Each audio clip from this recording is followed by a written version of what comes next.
Baik, Assalamualaikum warahmatullahi wabarakatuh. Perkenalkan, kami dari kelompok 8, Kapita Selekta Manajemen, kelas D, yang akan mempresentasikan jurnal penelitian dengan judul Did Green Trade Instrument Aid Diversification During the COVID-19 Pandemic? Next. Dengan anggota kelompok 8, yang pertama ada Intan Ramasari dengan di belakang 125, yang kedua ada Vanessa dengan NIM belakang 127, yang ketiga ada Tami Rahayu dengan NIM belakang 128, dan yang keempat ada Pesa Satria Tama dengan NIM belakang 129. Untuk latar belakang akan dijelaskan oleh teman saya, Intan Ramasari, dipersilakan.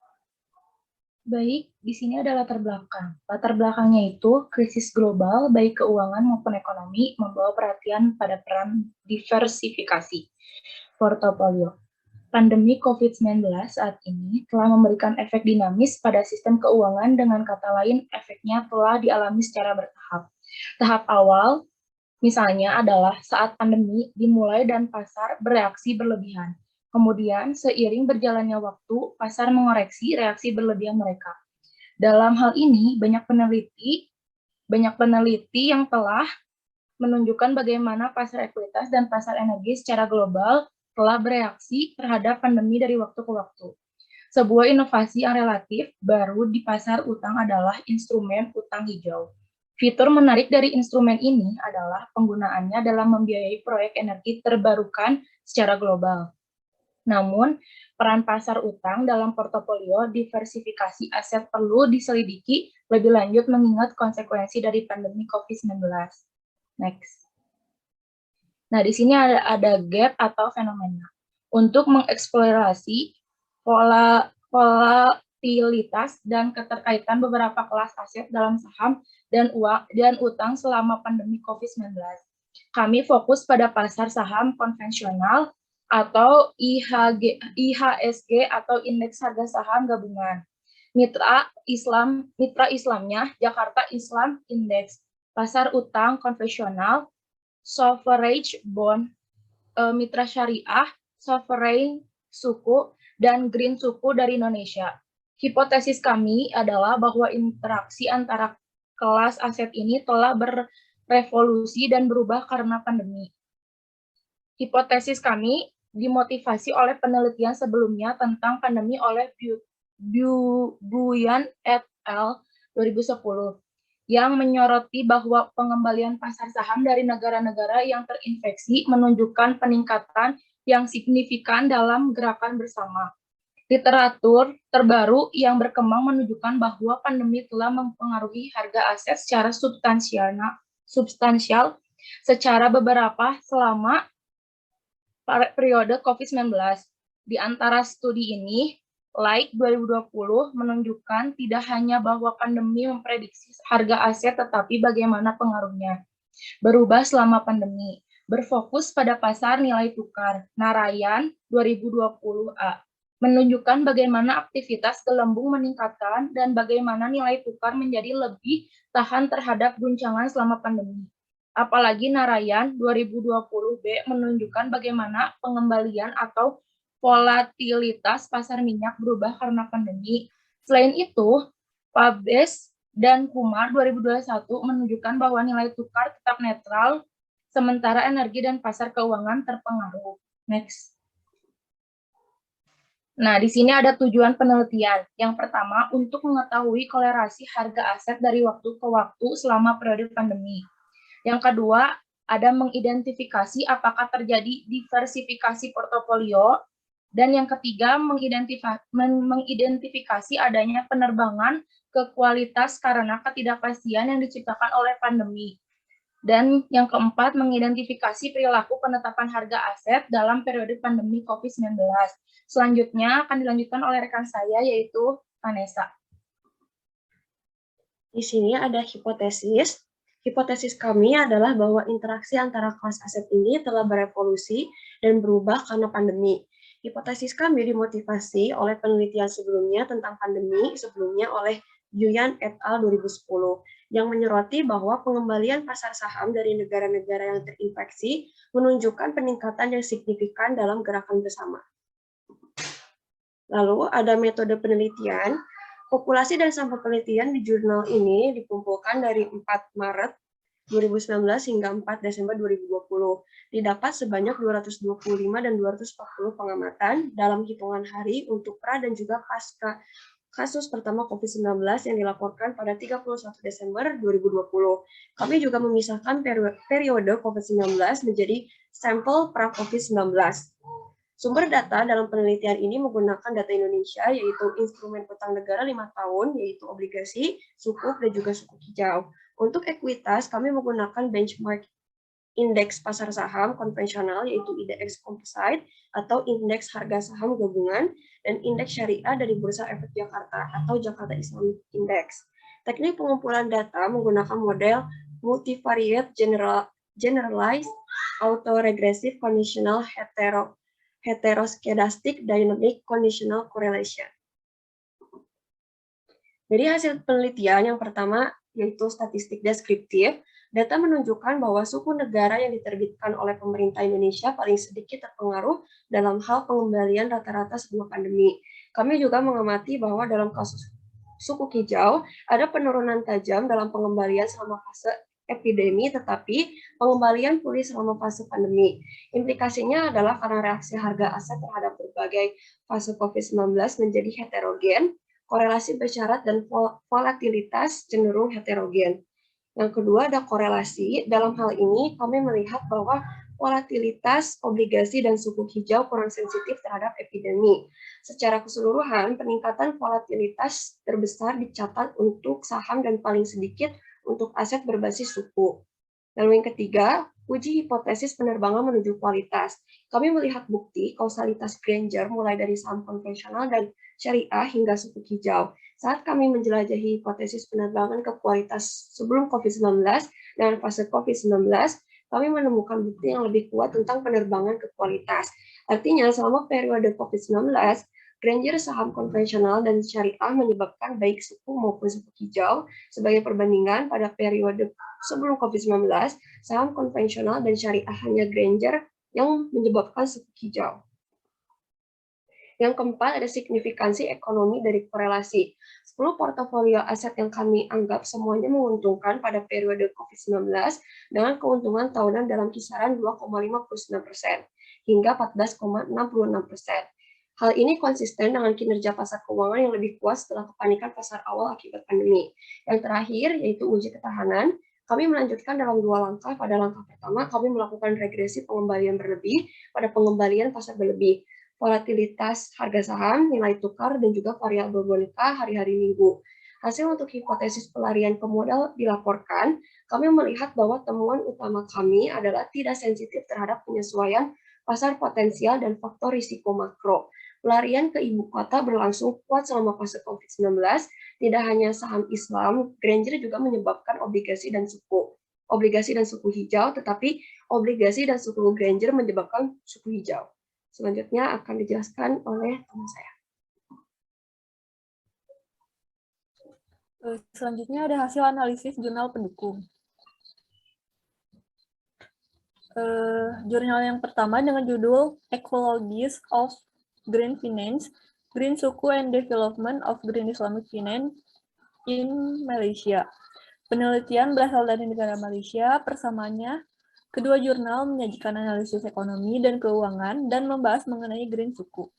Sedangkan untuk perbedaannya, jurnal acuan menggunakan metode model multivariate generalized autoregressive conditional heteroskedastic dynamic conditional correlation, sedangkan jurnal pendukung menggunakan metode kualitatif dan interpretatif. Hasilnya, melalui pendekatan ekologi keuangan, artikel ini telah mengeksplorasi bagaimana hubungan yang berkembang antara kelompok pelaku pasar yang berbeda dengan pengetahuan dan motivasi yang unik telah membentuk lingkungan hijau saat ini. Suku landscape pasar di Malaysia. Regulator pasar modal Malaysia diperkenalkan hijau suku sebagai instrumen keuangan yang berupa untuk secara bersamaan memberikan tujuan politik ekonomi nasional. serta nilai-nilai lingkungan dalam Islam. Dengan kebijakan ini, Malaysia telah diuntungkan secara ekonomi dan politik dari mempelopori produk ini baik di dalam maupun di luar negeri. Memang, hasil pembangunan ini menandakan bahwa promosi hijau suku merupakan kelanjutan dari latihan pembangunan bangsa Malaysia yang mendukung pengembangan pasar keuangan dan perbankan Islam yang lebih luas. Jurnal yang kedua, yaitu Identifikasi Potensi Pasar Green Suku Republik Indonesia. Penelitiannya berasal dari Indonesia. Persamaannya, kedua jurnal melakukan penelitiannya di Indonesia dan kedua jurnal membahas tentang green suku. Untuk perbedaannya, jurnal acuan menggunakan data instrumen utang negara 5 tahun, yaitu obligasi suku dan suku hijau. Untuk ekuitas menggunakan benchmark indeks pasar saham konvensional dan indeks syariah dari Bursa Efek Jakarta. Jurnal acuan menggunakan metode model MGA-RCH-DCC. Sedangkan jurnal pendukung data yang digunakan pada untuk memproyeksi pasar green suku adalah data penerbitan suku negara tahun 2008 hingga tahun 2018, penerbitan green bond tahun 2007 hingga tahun 2018, distribusi investor SNI tahun 2009 hingga tahun 2018, investor suku di pasar domestik dan kontribusi suku negara terhadap pembangunan. Jurnal pendukung menggunakan metode kuantitatif dengan melakukan peramalan atau forecasting dengan teknik kualitatif least square dan kualitatif dengan teknik analogi histori. Hasilnya, secara umum, penelitian pada jurnal acuan menggambarkan potensi pasar domestik green suku dapat ditinjau dari perkembangan investor, suku retail, dan suku tabungan yang menunjukkan perkembangan positif. Sedangkan potensi pasar green suku di pasar internasional ditinjau dari persentase distribusi investor suku SNI atau suku global yang menunjukkan permintaan besar dari investor asing sejak tahun 2009. Selain itu, proyeksi 10 tahun penerbitan suku negara dan green bond menunjukkan perkembangan yang positif. Yang ketiga, analisis peran green suku dalam memperkokoh keuangan syariah dan menciptakan Indonesia ramah lingkungan. Penelitiannya dilakukan di Indonesia. Persamaannya, kedua jurnal menyajikan analisis ekonomi dan keuangan dan membahas mengenai green suku. Untuk perbedaannya, jurnal acuan menggunakan metode penelitian data Indonesia, yaitu instrumen utang negara 5 tahun, obligasi suku dan suku hijau. Untuk ekuitas, kami menggunakan benchmark indeks pasar saham konvensional dan indeks syariah dari Bursa Efek Jakarta. Sedangkan jurnal perbandingan menggunakan metode penelitian histori secara mendalam agar penelitian ini mudah dipahami. Oleh karena itu, pendekatan yang diambil adalah pendekatan kualitatif. Hasilnya, penelitian yang dilakukan oleh Yulia Anggraini tahun 2019 yang berjudul Peran Green Suku dalam Memperkokoh Posisi Indonesia di Pasar Keuangan Syariah Global, penelitian ini menggunakan pendekatan kualitatif dengan menggunakan metode historis. Selain semakin memperkokoh posisi Indonesia di pasar keuangan syariah global, penerbitan Green Suku ini juga merupakan manifestasi komitmen Indonesia pada Paris Agreement yang diratifikasi pada tahun 2016 dalam rangka mendorong Indonesia menjadi negara yang lebih rendah karbon dan tahan atas perubahan iklim. Green Suku pemerintah mencatat kelebihan permintaan. Karena itu, ke depan, green suku menjadi layak untuk diterbitkan lagi karena dinilai cukup efisien. Sekian dari saya, selanjutnya akan dilanjutkan oleh rekan saya. Baik, kemudian jurnal yang keempat dengan judul Green Suku, Financing the Future to Sustainable Environment. Penelitian dari negara Malaysia, persamaannya, kedua jurnal sama-sama membahas mengenai green suku. Kemudian perbedaannya, jurnal acuan meneliti apakah ada pengaruh suku hijau untuk diversifikasi, sedangkan pada jurnal pembanding meneliti mengenai suku hijau dan dampaknya sebagai pembiayaan masa depan, dan studi eksplanatori untuk memberikan pemahaman kepada investor tentang suku dengan instrumen baru dalam keuangan syariah. Kemudian, pada jurnal pembanding menjelaskan bahwa selain ada suku biasa dan suku hijau, ada juga suku hibrida, yaitu jenis suku yang strukturnya terdiri dari dua kontrak yang mendasari atau lebih elemen ekuitas dan hutang. Kemudian, untuk hasilnya, green suku, pemerintah mencatatkan kelebihan permintaan, karena itu ke depan green suku menjadi layak untuk diterbitkan lagi. karena dinilai cukup efisien. Suku hijau dapat disusun melalui berbagai kontrak. Itu tergantung pada jenis proyek yang akan dibiayai suku hijau. Penerbitan suku menjadi lebih menarik karena fokus pada pembiayaan keberlanjutan. Suku hijau memang menjadi syarat untuk menjaga kelestarian lingkungan dari berbagai sudut. Ada beberapa proyek yang dapat dibiayai suku hijau baik dalam pembangkitan sumber daya alam, energi terbarukan, kontribusi kepada masyarakat, bahkan bidang WOK atau aktiva. Penerbitan suku hijau telah mendapatkan insentif pembebasan pajak selama beberapa tahun, seperti yang diumumkan pada APBN 2020. Dampak suku hijau tidak hanya dirasakan oleh investor, tapi juga dapat bermanfaat bagi masyarakat dan masyarakat pada umumnya. Pada akhirnya, kelestarian alam akan terus dinikmati oleh generasi mendatang. Next. Kemudian yang ada kesimpulan, pandemi COVID-19 telah membawa perhatian pada isu diversifikasi portofolio. Ini juga menjadi masalah bagi pasar negara berkembang seperti Indonesia. Dalam makalah ini, kami fokus pada Indonesia meningkat kemajuannya dalam sukuk dan sukuk hijau sebagai instrumen keuangan. Kami mengeksplorasi volatilitas pada pola kolerasi dalam obligasi negara Indonesia. Pasar sahamnya, baik pasar konvensional dan syariah. Sukuk dan sukuk hijau dalam mengevaluasi 5 kelas aset ini, kami menunjukkan bahwa volatilitasnya tidak hanya meningkat dari waktu ke waktu, tetapi juga tinggi selama pandemi COVID-19.